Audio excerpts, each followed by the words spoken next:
महाशिवरात्रि की संपूर्ण कथा। हिमालय की शांत गोद में कैलाश पर्वत पर एक बार माता पार्वती ने महादेव से पूछा, स्वामी, फाल्गुन मास की कृष्ण चतुर्दशी की रात्रि इतनी पवित्र क्यों मानी जाती है? इस रात्रि का रहस्य क्या है?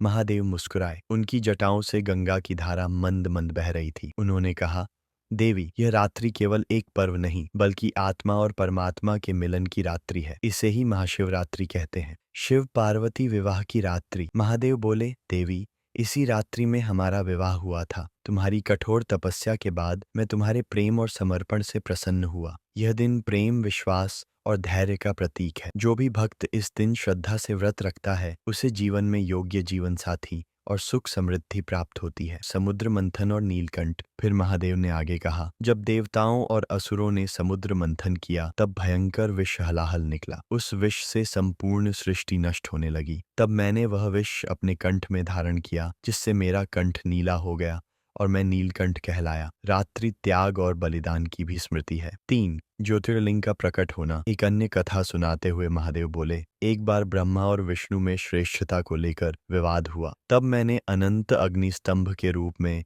प्रकट होकर उन्हें अपनी शक्ति का अनुभव कराया। वह दिव्य स्तंभ ही ज्योतिर्लिंग कहलाया। इस रात्रि में उस अनंत ज्योति की आराधना की जाती है। 4 व्रत और जागरण का महत्व। माता पार्वती ने पूछा, प्रभु, इस दिन उपवास और रात्रि जागरण क्यों? महादेव बोले, देवी, इस दिन भक्त 4 प्रहरों में मेरा अभिषेक करते हैं, दूध, दही, घी, शहद और गंगा जल से। रात्रि जागरण का अर्थ है अज्ञान की नींद से जागना। उपवास का अर्थ है उप यानी पास, वास यानी निवास, अर्थात आत्मा का परमात्मा के समीप रहना। बिल्वपत्र और मंत्र का रहस्य। जो भक्त इस दिन सच्चे मन से नमः शिवाय का जाप करता है और बिल्वपत्र भी करता है, उसके पाप नष्ट हो जाते हैं। बिल्वपत्र के 3 पत्ते त्रिदेव, त्रिगुण और त्रिकाल का प्रतीक है। महाशिवरात्रि का संदेश।